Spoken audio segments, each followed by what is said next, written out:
All right, what's up, you guys? So this is going to be an experiment because I unfortunately am getting my roof done right now. Like I'm getting an entirely new roof today, and so there's a level of background noise that is definitely going to break my brain, and I am not sure yet how disruptive it will be to the audio. It literally sounds like they are body slamming people on my roof, but that is why I am going to go with this topic as opposed to the much more serious ones that I'm going to be recording as soon as these guys get off my roof. Because in all seriousness, it sounds like they are taking gigantic pallets and just there's like 10 of them that are already 1, 2, 3, boom, right above me. So let me know if you guys can hear it, because I can definitely hear it. So we're going to talk about Ronda Rousey's, she's going on I don't really know what the hell she's doing. I don't know why all of a sudden she's doing all these podcasts. I don't know if she has like a documentary coming out, but she's doing a lot of media all of a sudden. And she's letting loose. She's letting loose on people that she thinks have, done her wrong, dude. Done her wrong. Here comes the troll, Jesse. The other day, you apologized to the troll, David. Dude, yours is the very first chat that I just saw, Broke Deegan. So I don't know if I'm behind or whatever. She's got a book out. Ha! She's got a book out. That makes sense, dude. That makes sense. Broke Deegan's my dude. Okay, so yeah, what's up, Gene? What's up, Wibbly? What's up, Grant?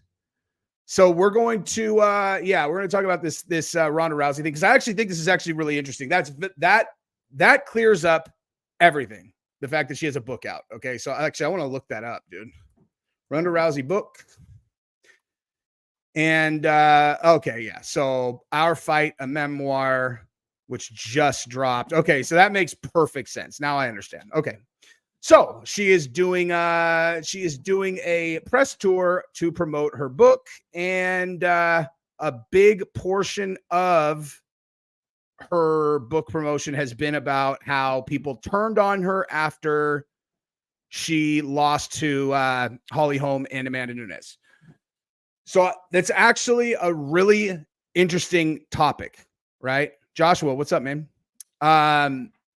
So I'm actually excited to talk about this, even though I'm much more excited to talk about a very specific Joe Rogan reaction that I'm going to do later on, as well as I am choking on the Harvey Weinstein conviction getting overturned in New York. I am going to have a video coming out on that is going to be biblical, and that I'm not going to put in members only. I'm just going to do it, dude. I'm just going to do it, dude. I'm just going to put it on my main channel, and it is New York, dude. Definitely not the most corrupt state in the country now. Absolutely, definitively.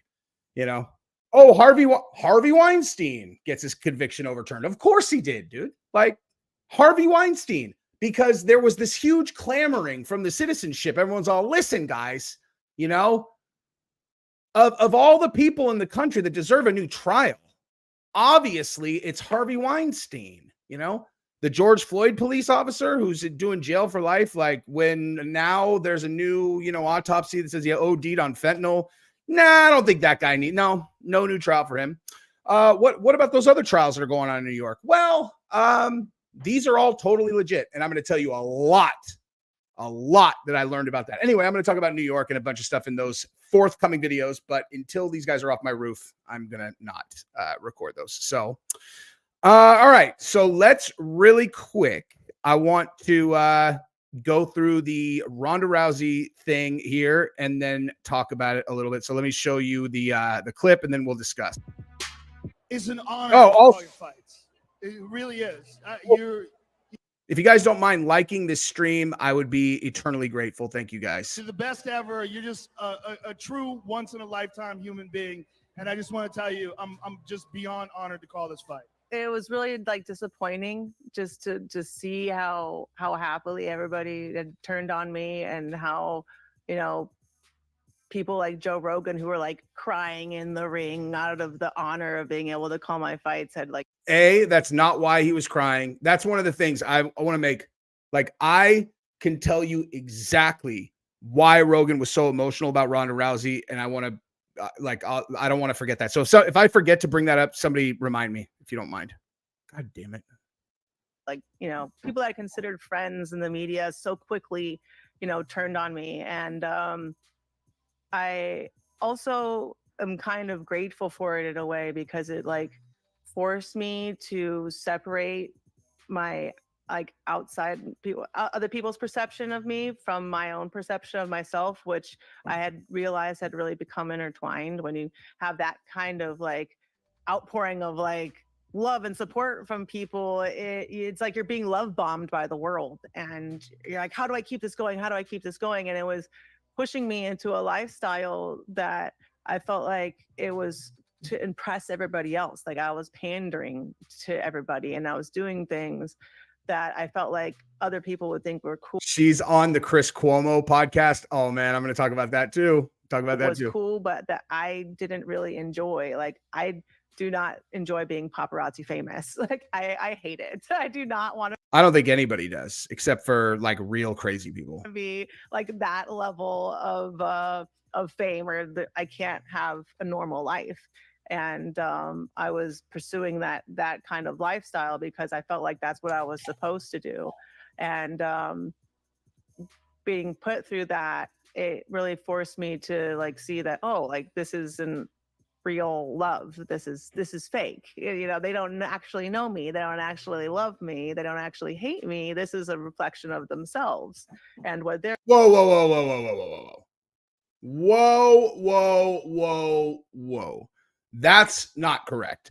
She's got some stuff right. That is 100% not accurate. I will continue. Going through and what I represent to them. No. Okay. So let me go through that in order.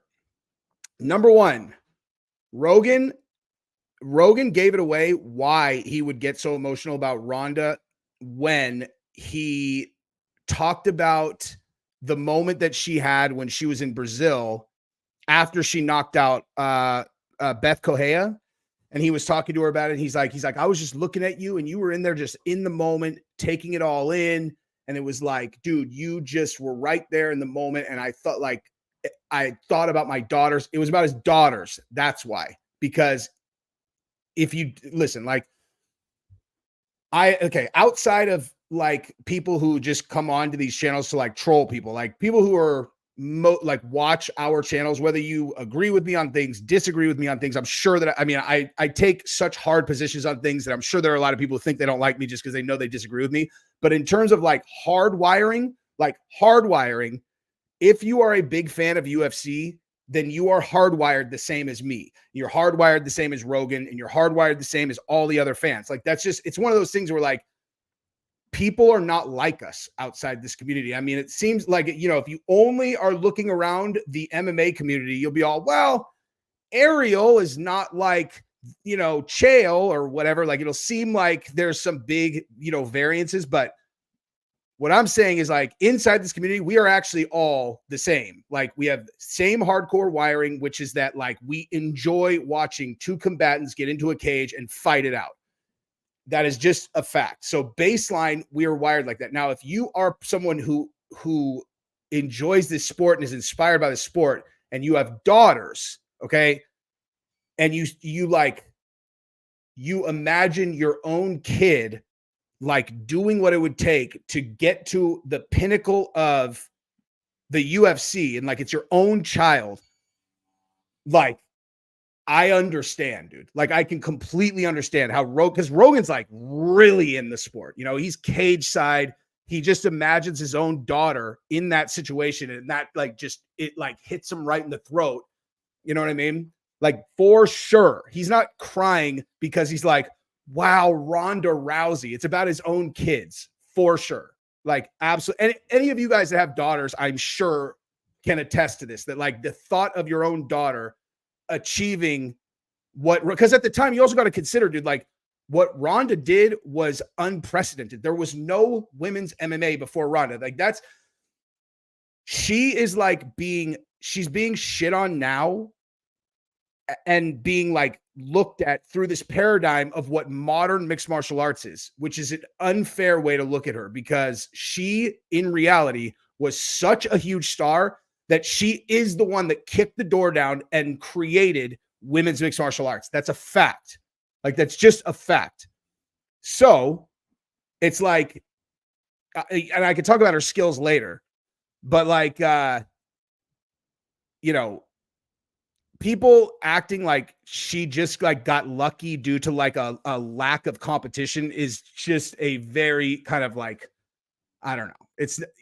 It's just not a smart way to like analyze what happened with Ronda Rousey. In reality, she had a vision that did not exist. She was such a huge star. She made it happen. She got to Dana. She convinced Dana to start the women's organization, all that stuff. So like, that's why she deserves to be, you know, where she thinks that she deserves to be in the history books, Hall of Fame, all of that stuff. Now, if she came back, would she beat Amanda Nunes? I don't think so. You know, like, I would be much more interested in a Kayla Harrison fight, to be perfectly honest with you. But either way, it doesn't matter. But what she like does not seem to understand is like people being inspired because you win and then kind of being stoked that you lose or whatever. That is the most like predictable thing on earth. Okay. That is just bottom line. People who get inspired by people who succeed, and someone who really succeeds, there is always going to be a large percentage of people who love to watch the downfall. Okay. Like they love to watch someone on the come up and they love to watch the downfall, but they also love to see someone on the comeback. Like, to her point, no one knows her, you know, like they don't know you for real. Like to her, like the part that she got right about that is she's like a symbol. You are a person and we know who you are because you are an incredible fighter that keeps on winning and winning and winning and winning and winning. Like, that's why we know you. If you lose, now you're a fighter that we used to see win and now you're losing. And it's like people aren't turning on you when they say like, wow, maybe she's not that good. Like, that's the whole entire interaction is not personal. You know what I mean? Like, I don't know if I'm doing a good job explaining this, but it's like, it's not personal. It's very different, in my opinion, from like the relationship that people have with like, I mean, without putting myself in it, like, or I'll put myself on the other side of it. Like the way that I feel or felt about Rogan watching his show during periods of time when I was like, when I was going through shit in 2017, where I was like, my life fell apart and I was isolated out in Utah. Like, I would watch Rogan's show to like be able to like feed that part of my like personality that needs to hang out with my guy friends. All my guy friends were in California. I was in Utah, stuck. So I would watch Rogan and that kind of felt like I was hanging out with my friends.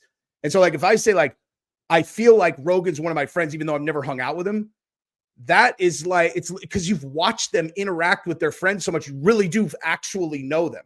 Like when people like message me, they're all, dude, we would be really good friends in real life. I am basically like, yes, for if that's your instinct, then I would bet you $100 million that you're right. You know what I mean? Because like this is an actual personal interaction, at least in my case, because I'm exactly the same on camera as I am anywhere else. I mean, like, you know, depending on the situation, I might be like quieter or whatever. But like, I'm not faking it. Rogan and his friends are not faking it. Like, that's their actual personality. And the reason you're watching them is for their personality. But an athlete, it's completely different. Like, you're watching them because they compete and they're inspiring and they do well. You know what I mean? It's just totally, totally different. So I think what she said was pretty insightful in that she's like, this wasn't about me. But then she's like, it's about how they feel about themselves. It's like, no, like, not really. That's, I mean, the only way that you could defend that position would be if what you're saying is like, if someone is happy to see you fail, then that is a reflection about themselves. That's true, you know, or if someone wants to see you win, that's usually a reflection of themselves too. But like people being like, hey, it turns out Ronda was not as good as we thought she was, because as soon as they were really high level strikers, she started getting her ass kicked. That's a totally different thing. Do you know what I'm saying? Like, am I doing like a good job explaining this? That like people rooting for her to fail, that it would be accurate to say like, okay, yeah, like that represent, like, you know, that's a thing about how people feel about themselves. But people being like, okay, look, it turns out that her striking actually wasn't very good. And if she fought Amanda Nunes 1,000 times, Amanda Nunes would probably knock her out 1,000 times. Like, I don't think we could call her the GOAT, because as soon as she started facing high level strikers, she started getting starched. Like, those are two completely different things. Do you know what I mean?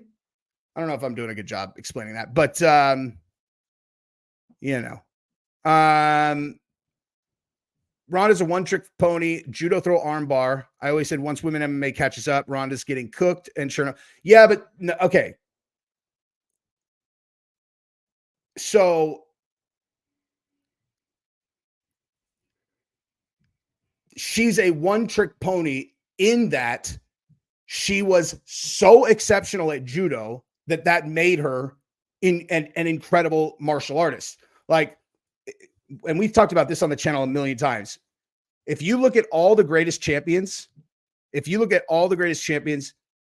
they are not the people who came up, at least not yet. Maybe this will change in the next 10 years. I don't know. But we've gotten to the point where guys who are coming up, they've been training in all martial arts their entire martial arts career. And still, the ones who are like the really, really serious champions are the ones who were exceptional in one martial art and then built the rest of their stuff up to be like competent. Khabib, wrestling. Islam, wrestling. Volkanovski, you know, kickboxing. And then, I mean, Volkanovski's kind of a weird one. He actually kind of is but like Volkanovski's not going to beat somebody with his wrestling. Anyway, it doesn't matter. I mean, not like one of these elite guys. Izzy, Alex Pereira, obviously striking. You know, and you go down. I mean, really, dude, honestly, the guy who is elite, if I was going to pick a guy who is elite, like championship level in both places, I have a name in mind. I'm really curious what you guys would say, actually. What would you guys say? If I said championship level, like where they're elite in multiple categories, I actually can only think of two guys that I would say are like top of the world in both.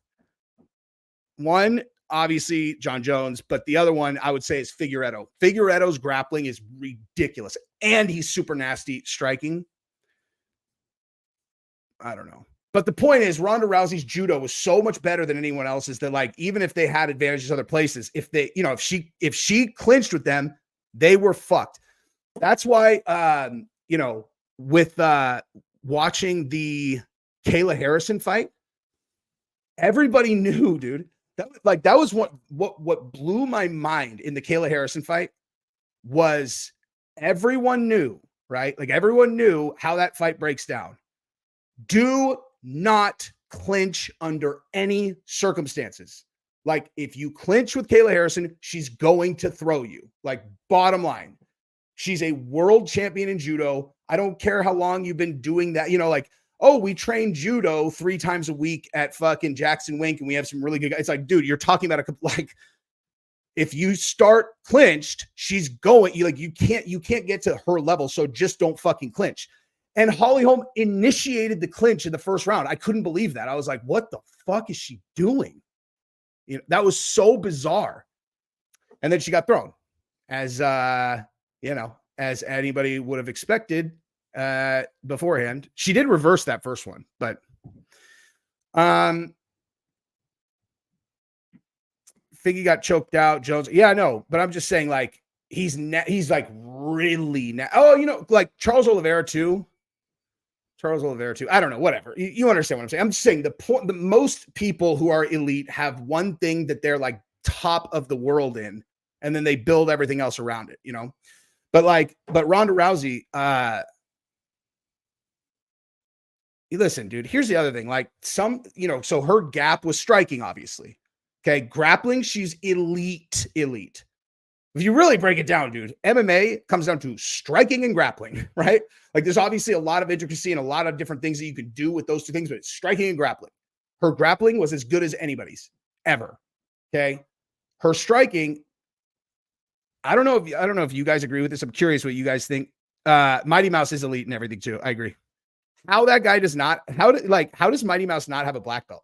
Like I know he joked around about that where he was like, oh, Alex Pereira has a black belt and I don't. I think that was aimed at his professor where he's like, dude, are you serious? I just won fucking worlds. Like I just won world championships twice at brown belt. Why are you not ranking me up, dude? If Mighty Mouse doesn't deserve a black belt, like that just seems, I don't know. I mean, look, dude, it's not my fucking school, but give the guy his fucking black belt, man. Anyway, but so this is exactly where I'm going, dude. So like some people are just like striking and grappling are very different. A lot of times if someone is world class in one, it means they're a world-class athlete and the skills, the natural ability, and the mindset are going to transfer to the other and they will get very, very good at the other. Sometimes, depending on circumstances or whatever, not, like I've always said, I think it's way easier for an elite grappler to get good at strike, especially wrestlers for whatever reason. If they're good wrestlers, like really, if they're elite wrestlers, those guys can learn to be elite strikers in a couple years. It is very challenging the other way. George St. Pierre did it, obviously, but like it's much more rare, at least. But one thing that people do, like for whatever reason are unaware of is that like her coach was a really good striker. He just for whatever reason like is not a good coach. Like I don't know what it is. I don't know if it's because he was too focused on himself or whatever. But like every time I say that and people are like, what the fuck are you talking about? I show them this video and I'm like, dude, watch him fucking strike in this and people don't. What I used to do actually was I would show this without telling anybody like who it is, because he doesn't look it's like he kind of I don't know, he's got his head shaved and he doesn't have facial hair, and so you can't really tell it's him. Hang on, I'm trying to find it right now. MMA fight. Where the hell? Oh, there's one. I haven't even seen that one.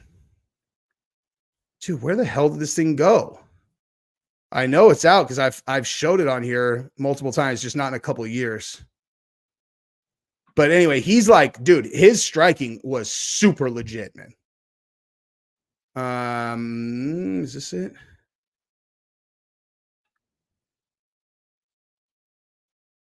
Oh yeah, this is I mean, this is the third round of this fight, but it's not a very. He's in the black trunks. This is not a very good video of it.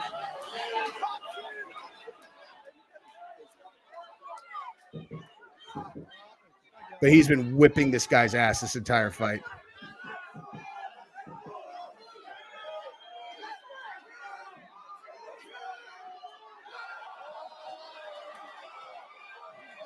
This is a terrible video of it, and that's like super late in the fight. But anyway, bottom line is like he was a good striker. Just obviously, if you look at the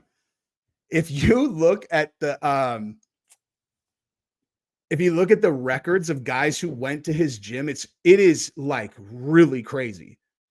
Really crazy. It's like this is what their record was before. Then they went to that gym and they fell apart. Like every single one of them, too.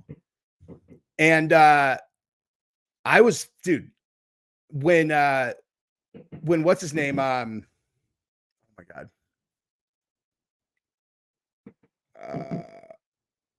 Oh my God, I forget his name because it sounds so much like Edmond Shabazian. That like the kid that came out of there that Ronda Rousey was was managing, and because I have these guys right above me just hammering into my ceiling.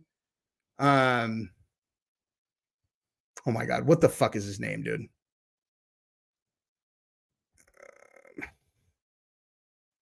What's his name, you guys? I can't even look this up because my brain is hurting. But the guy, the kid that was undefeated forever, and then he came up and he came in with Shabazian. There we go. Edmond Shabazian. And when he came in undefeated, it was crazy. Like I would watch those pre-fights when he first came in, and he was running through everybody in the first round. And I mean, like he looked so nasty, dude. And hang on, let me pull something up really quick.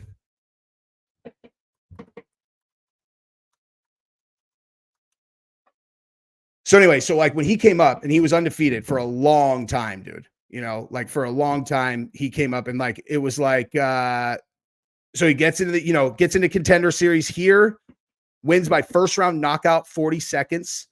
Then he has a UFC. That one was whatever, the tough finale, but he wins, split decision. But then he starts fighting in the UFC and he goes 1, 2, 3.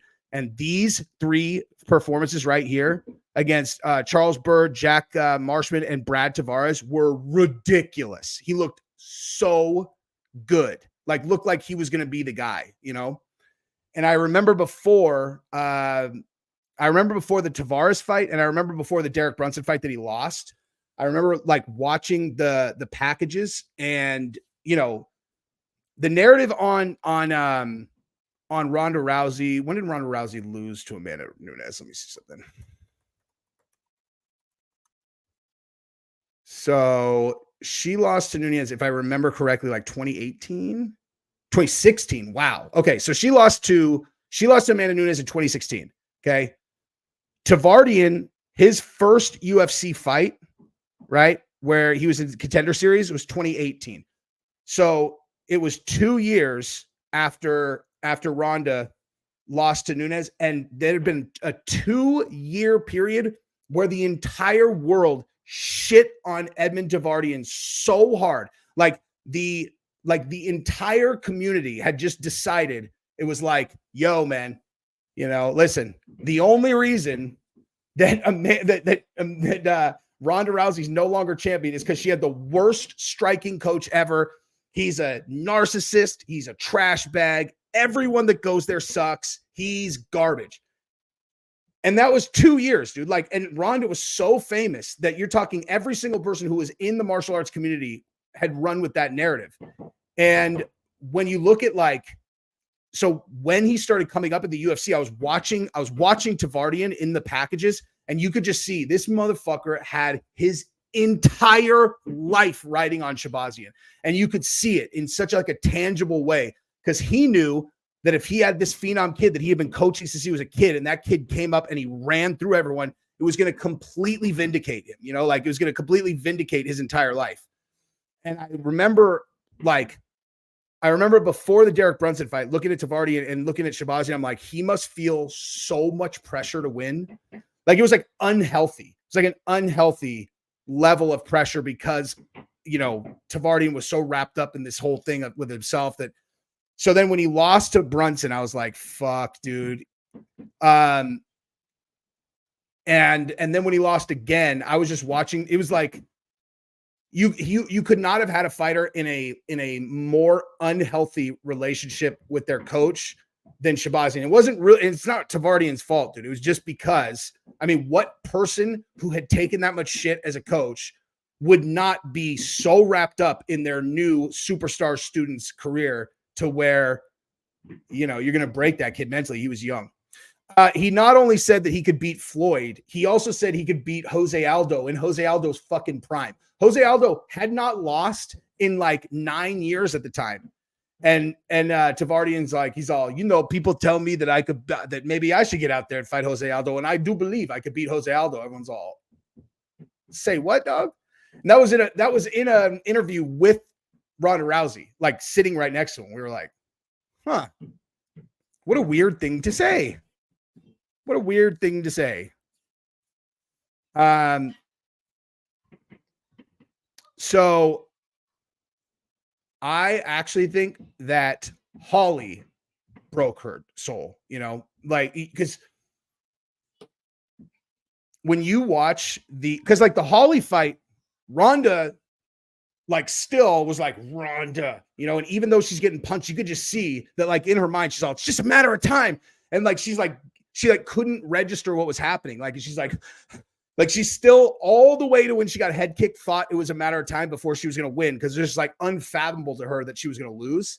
And then finally she gets head kicked, you know, cause like even in that sequence where she ended up getting head kicked, the way that she spun around, like, I mean, dude, I know, I'm sure most of you guys are really good at reading body language also in the cage because it's very obvious. Like when someone's broken, you can see it. It's like tangible, you know, like if someone is doubting themselves, it's very obvious in how they move.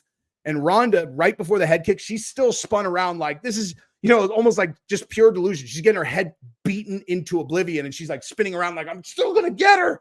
And then she got just starched, right? Her energy for the Amanda fight was like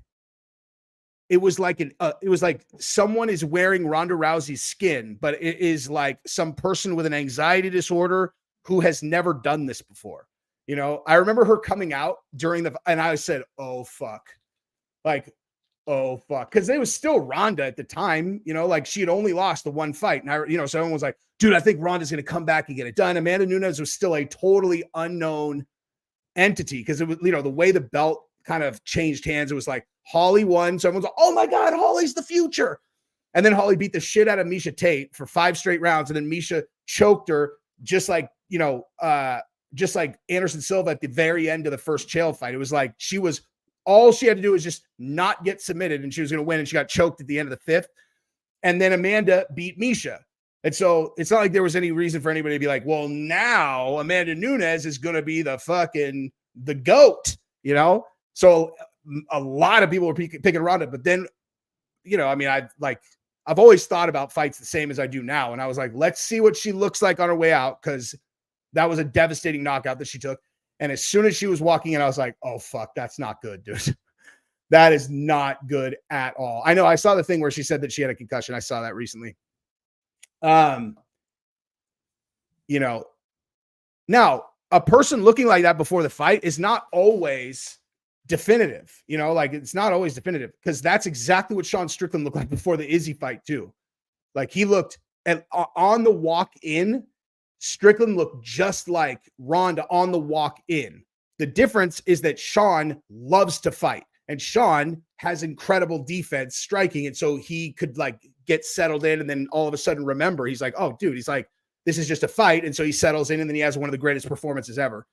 Ronda went in there like a deer in headlights and remembers the last time she was there, she got starched. And that's the same with Sean. The most like, so Sean got knocked out by Pereira. And then every fight he had between then and when he fought against Izzy had been in the Apex, right?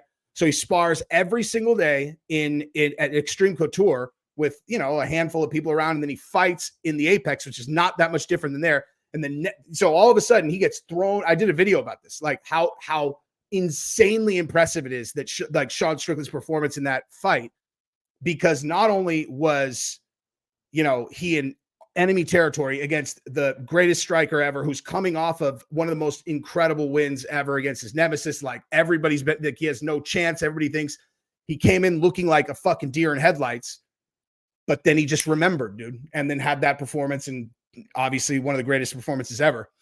But Amanda Nunes got like Ronda went in there and Amanda's law, hey, you want some time to settle in? Here, hey, welcome to the cage, and just fucking blitzkrieged her right out of the gate. And it was like, you know, as soon as Ronda got touched, it looked like her brain shut off. Do you know what I mean? Like, do you guys, I don't know how many of you guys actually watched that. Like, you know, 2016 is a long time ago. It was 8 years ago, but like, I mean, it was like, dude, she got hit and then you could just see she wasn't throwing punches. She wasn't even using footwork to try to get to a position that she could counter. You know, in hindsight, I'm not sure if that's something that she, you know, did a lot, but she wasn't trying to close distance to get our hands on her. She was literally a walking punching bag. You know who had the funniest line about that of all time? You know what I mean? Like, Taz, these guys are coming. I bait them and I literally tell them to troll me. Like I'm like, troll me, you know, and then I'll respond to you. That's why they're doing it. But I'm not in the mood today. I want to actually talk about fights today. So like, I will show you the funniest line about that ever from the GOAT in mixed martial arts documentaries, mixed MollyWhoppery. Dude, he has new shit out. You guys need to go watch it. The Dana White one, the John Jones one, the Cole, dude, he's got a bunch of new shit out. You guys gotta go watch that stuff. But hang on, so I'm telling you, this is worth the wait. The line that he had, this right here. Okay.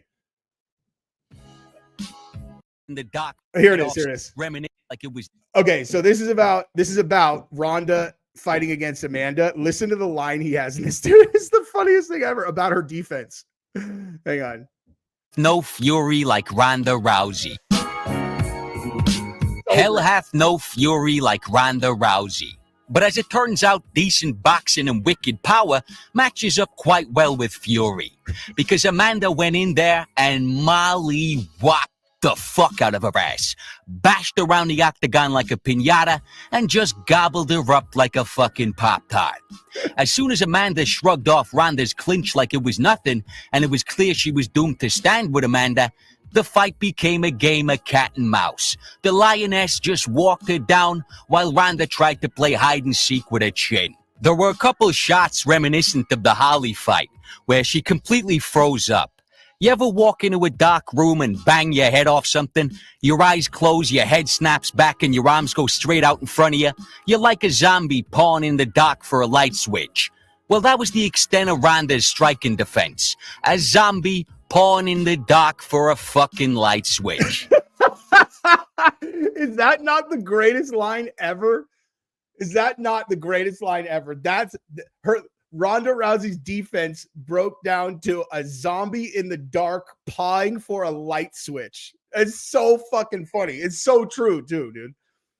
It's so true. This is probably his funniest video of all time. Like he has. If you really love the narratives in mixed martial arts, you go to Mixed MollyWhoppery's channel and go back and watch the ones about Khabib and Conor on the come up, like when it was happening. Oh my God. It is like, those are masterpieces, dude. Masterpieces. Him and Patrick Gavia are my two favorite documentarians. I went on a rampage watching Patrick's shit the other day. I cried at the Dustin one. And I cried at the Hamzat one.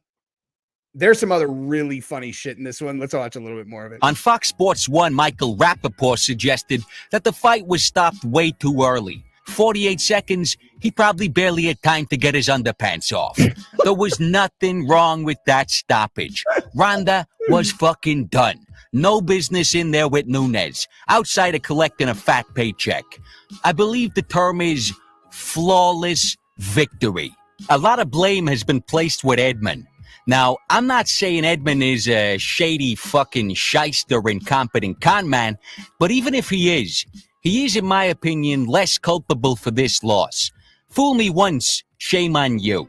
Fool me twice, shame on me. It looks like if you gave Edmond 411 days, he couldn't train a dog to roll over. But that's for— Dude, he was on fire on this script, dude. I haven't watched this in probably 3 years, dude. But I always remember this is my favorite one, like for him being funny. Like he's so fucking funny in this 411 days, Ronda should have spent elsewhere. Ronda was a gifted grappler long before she met Edmond. Her judo credentials are evidence of an elite athlete, and she has proven power in her hands. Basically, she had everything required to at least develop reasonable striking.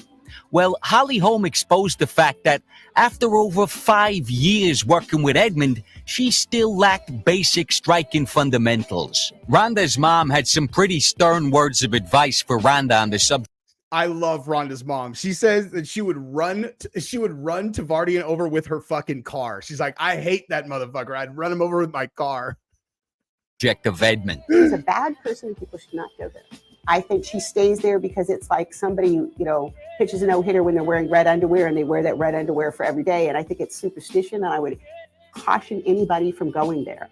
I hate that guy. Okay. He's like the most worthless human being God ever put on this earth.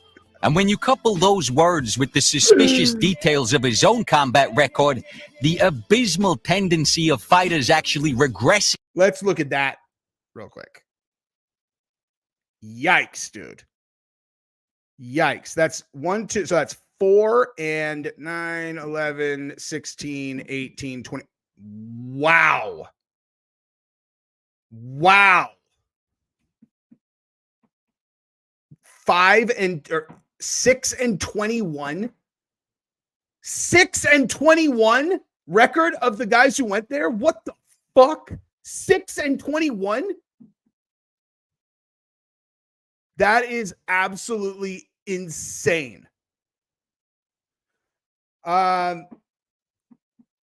Dude, I'm telling you, if you guys want to see the best Conor fucking content of all time, Mixed Molly did it, dude. Mixed Molly did it.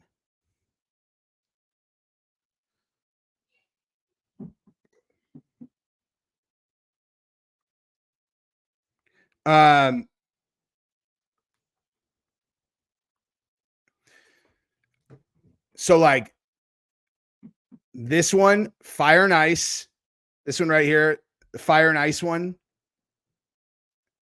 Culture Clash. That one is a fucking beast. Culture Clash is an absolute beast. That one, I don't think I've ever gotten like more insight from a documentary about fighters than I did from that one, because the Culture Clash one, it was like, it's like, after watching that, it's like I could see Conor through the eyes of the Dagestanis in a way that I just could never have wrapped my brain around otherwise, where I was like, holy shit. Well, in fairness, I actually watched, he made Khabib Rise of a Savage, incredible documentary. Then he did Fire and Ice, and then he did Culture Clash. And I had like this like epiphany. It's like, dude, I can see exactly what Conor is to these guys. He is, it's like the way that they live their lives and the way that they see like genuine evil in the West through their eyes.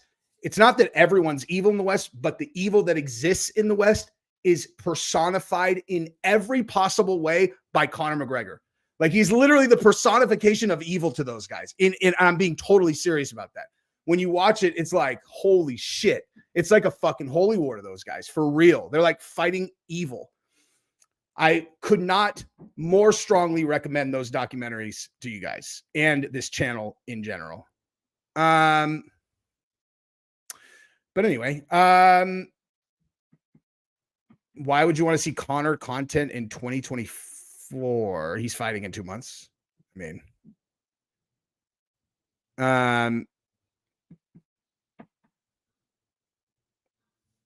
meh.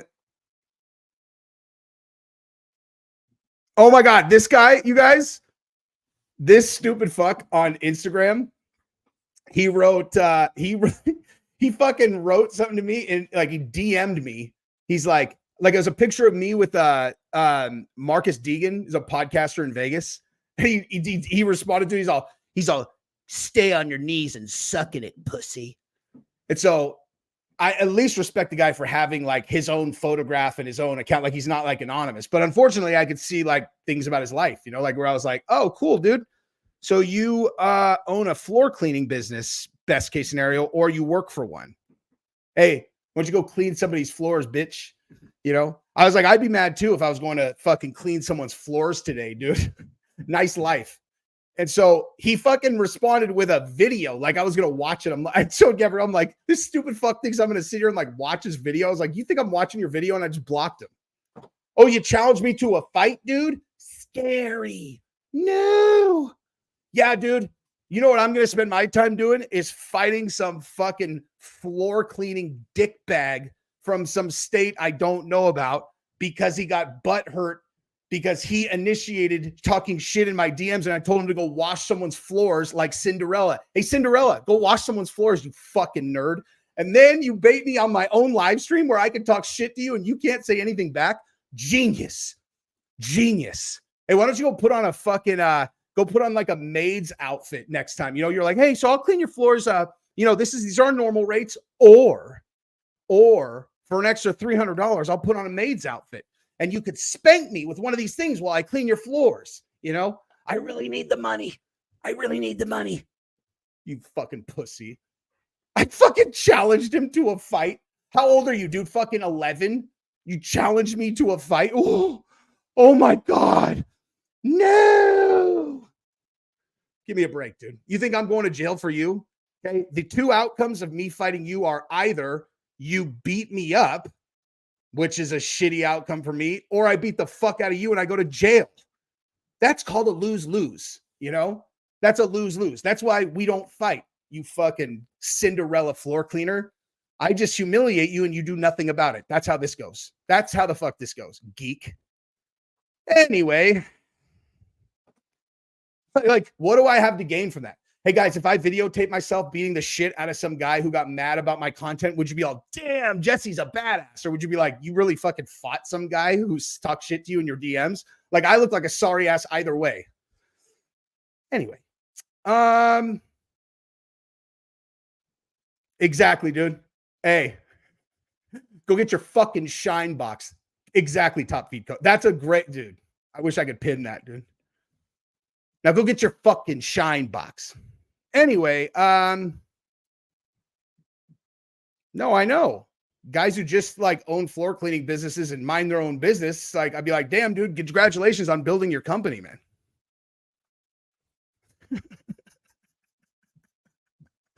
Now that's a guy who knows the way right to my heart, dude. That's a guy who knows how to get straight into my heart. See, you and me would be friends, my friend. Like that is like, this is exactly what any of my best friends would have sent to me. It'd be all, hey, I'll challenge you to a fight, but we have to do it buck naked. And I would laugh, you know?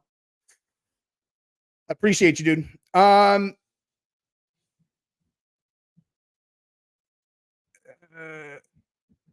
Oops.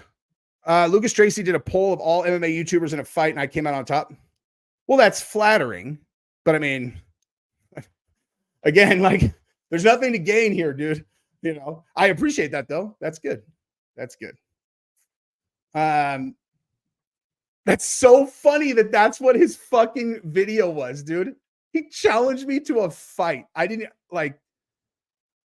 I don't like the thing is I don't watch that shit on purpose because I know I'll actually like if I watch some dumb shit like that, it'll actually piss me off. And so I just don't watch them. I'm like, dude, I'm not gonna like, why do I want to get myself worked up when they're like, I can already play this out, you know? It's like, all right, so it like I'm going to get mad. So what? You know what I mean? Oh yeah, I forgot. Let's talk about this, dude. Speaking of people fighting, I'm not fighting MMA Guru. I like MMA Guru. Okay. I don't want to beat MMA Guru, and I sure as hell don't want to fucking lose to him either. Okay, so check this out, dude. Let's look at this 50 Cent thing. Okay, check it. Okay, so this is so funny, man. This is so fun. Oh yeah. Wait. I won the, I assume Chael and Bisping and all those guys are excluded from this fucking poll because there's absolutely no way I'm winning those fights, dude. Okay, so, whoops. Okay, so 50 Cent violently threatening Conor McGregor takes a bad turn for 50 Cent as UFC World condemns rapper as beef resurfaces. Okay, so apparently this happened a while ago, but okay. Look at this. The friction between the two men goes back to 2020 on social media where the beef continues to meet. 50 Cent decided to compare McGregor's instance of attacking Khabib's bus with Britney Spears. Wait, what? No, he said he would. Here we go. 50 Cent claimed that he could beat the UFC star in a street fight. 50 Cent believes he can take Conor in a street fight in the street. Because 50 said in the street, Come on, man. He weighs 150 pounds. I beat the shit out of Conor. Okay, listen, for the record, I am a huge 50 Cent fan. Like a huge 50 Cent fan. I like his music, but I like him even more. Like he's a fucking gangster, man. He's a fucking gangster. That said, he is clearly a gangster who has not spent any serious time in a martial arts environment training, because people don't make claims about 150 pounders as if being 150 pounds means that you'll win in a fight if you are not an elite fucking combat sports athlete, dude. Like, he has no chance of winning in a fight against Conor. Fucking none, dude. Absolutely none. Zero. You know? Street, okay, like, is he saying like in the street because he gets to use a fucking baseball bat and sneak up on him? Or are we talking like they're in the street and it's like, all right, let's do this? Or is he like, yo, in the street, you know, in the street, me and my boys get to jump in, you know? By the way, I don't think you give Molly his due credit for your beginning success during your King of Clickbait interview, as you gave Sonnen, I believe, during that. Huh? Well, no, dude, Mixed MollyWhoppery was the very first channel that I advertised on, for sure.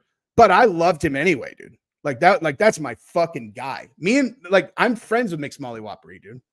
As much friends as you can be while not knowing his real name and having never seen his actual face. But we've like talked a bunch and like we email all the time. Like, that's my dude, man. He's good people. I love that guy. But he did used to box, but like, dude, oh, what's up, Slowy? He did box, but there's like boxing and there's like boxing. You know what I mean? No. Bisping, I thought, called out Chael, right? I'm sorry. Bisping called out Rockhold, I thought. Is that wrong? Or was it Chael that did?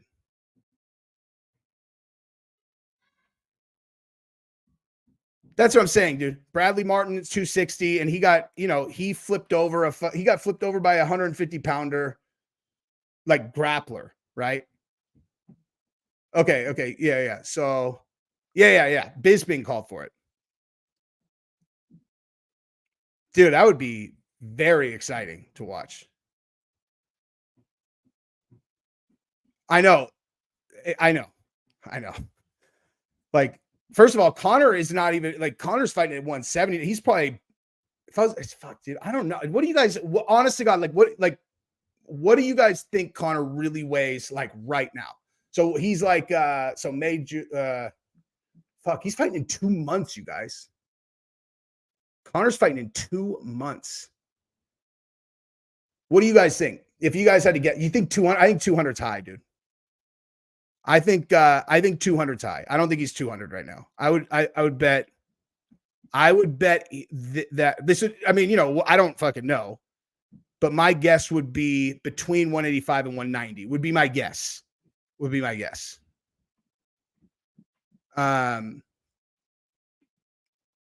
Choke deal. You think he's over 190? You think he's like, I don't know, dude, like cutting fucking, like, you think because he's only 2 months out. You think he wants to cut, you know, like say he's a $192. You think he wants to cut 22 pounds? I don't think so, dude. Not the way Conor fights. Like, Conor's not, and you also got to keep in mind, he's fighting fucking Chandler. He doesn't need to get like big. You know what I mean? I don't know, dude. I don't know, man. I mean, let me just say this. When he was on juice, I do think he was probably pretty goddamn close to 200. He was fucking Mack truck built, man.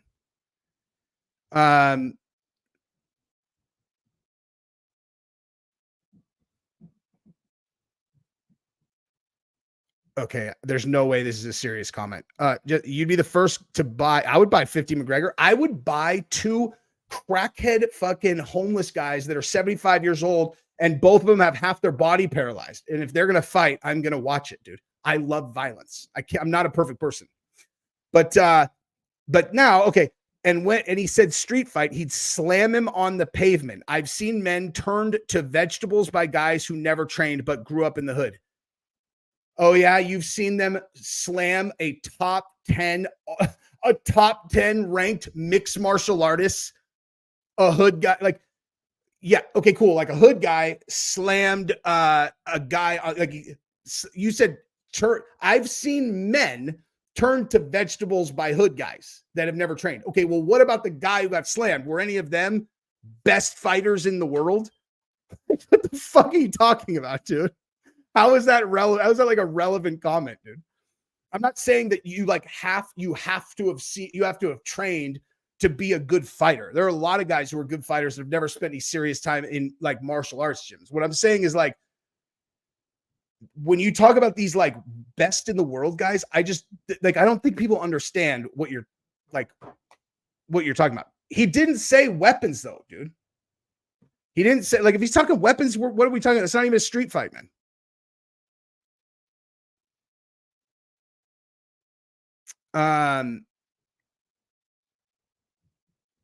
I agree with that.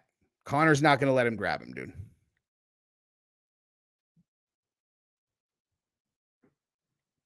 Did the guy wrap around his waist from behind when the guy was not looking? You know, like, because again, that's not a fight. That's just like a dude attacking someone, you know, like if a dude's got his, like, this is what I'm saying, man. Listen, if like, let's say that there's a dude who's like standing at an event, right? And it's like a tough guy, like, you know, it's some, you know, whatever. I don't know. Say it's like, I don't know, pick a retired UFC fighter, you know, say Chris Lieben is at a UFC event, right? And he has his like, and he's having a conversation with somebody, he's taking a picture, and someone just like runs over and starches him from the side when he's not looking. Like, he didn't lose a fight. Somebody fucking blindsided him when he wasn't looking and he got knocked out. You know what I mean? Like, that's not losing a fight. That just means someone went insane and, like, you know, punched him when he wasn't looking. Yeah, Rampage is a world-class fighter.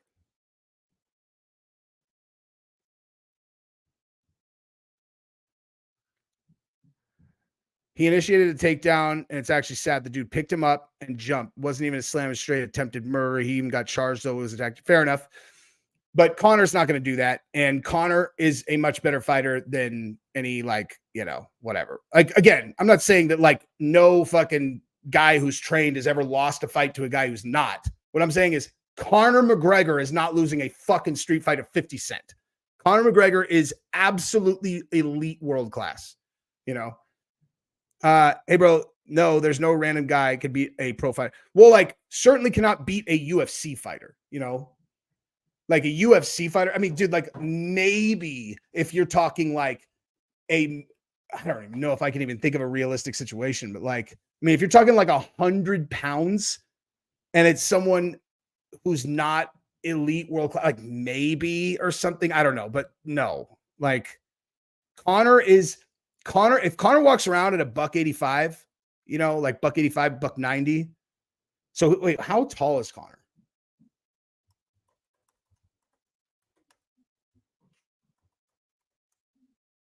So Conor's 5'9", and dude, honestly, me and Conor are probably damn near the exact same size, just depending on like frame wise. Right now, I'm like, I think I weighed 197 this morning, but obviously I'm not worried about making weight. Like Conor and I wish I had Conor's body versus my own. I'm too thick. But now, also, you know what? I take that back. Our bodies are actually not the same at all. He has long ass fucking arms. He's lucky. But nonetheless, there's no way that fucking he's losing a fight to 50 Cent. That's not happening.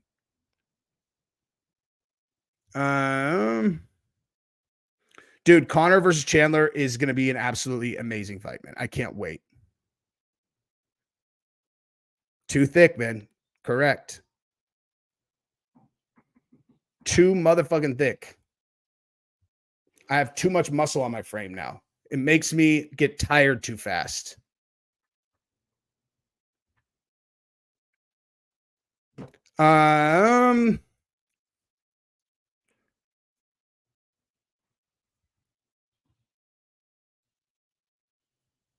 I mean, mediocre, dude. Better businessman, 50 or Conor, same. Those two motherfuckers, I mean, like, both of them are killers, dude.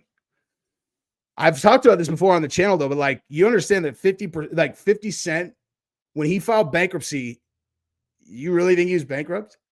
He lost 2 lawsuits and was ordered to pay $37 million between the two of them.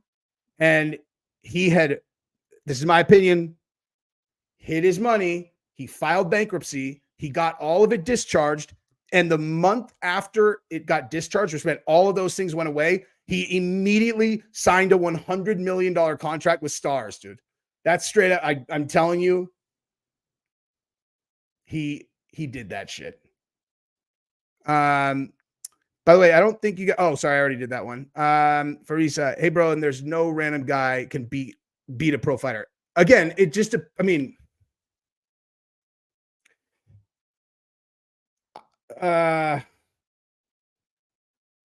there are levels of pro fighters. There are pro fighters that are not very good. And I'm not talking about in the UFC. Like, there are pro fighters that are like not that good. And then there are some guys who are like not trained, but they're fucking ridiculous freak athletes. Like, there are guys in the NFL who haven't trained martial arts that would beat the fuck out of really low tier, like pro fighters.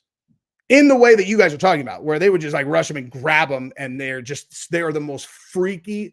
But like, when you are up close with an NFL athlete, it is fucking crazy, dude. This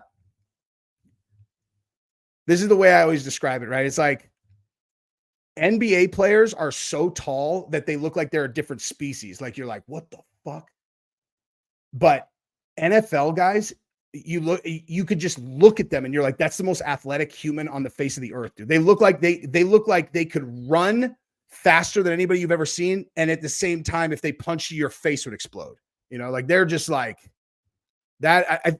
My personal opinion is like the absolute pinnacle of athletic capability is in the NFL.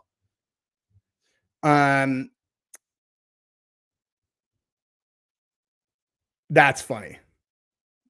That's funny. 50 Cent's jacked, but he's not beating Conor McGregor in a fucking fight. Okay, I got to jump. I love you guys. This was fun. These guys sound like they're off my roof now. If I have time, I'm going to film about Joe Rogan and then about Harvey Weinstein. But if not, we are going to, if not, then I'm going to film both those tomorrow, and I will have both those up tomorrow. You guys are great. Peter, come back, dude. It's fun. I love that story, dude, of when Carlos Condit, he's like, I'll go as hard as you want to go. And the guy fucking threw a haymaker on him, and then so he just head kick KO'd him. It's fucking great, dude. All right. Love you guys. Bye-bye.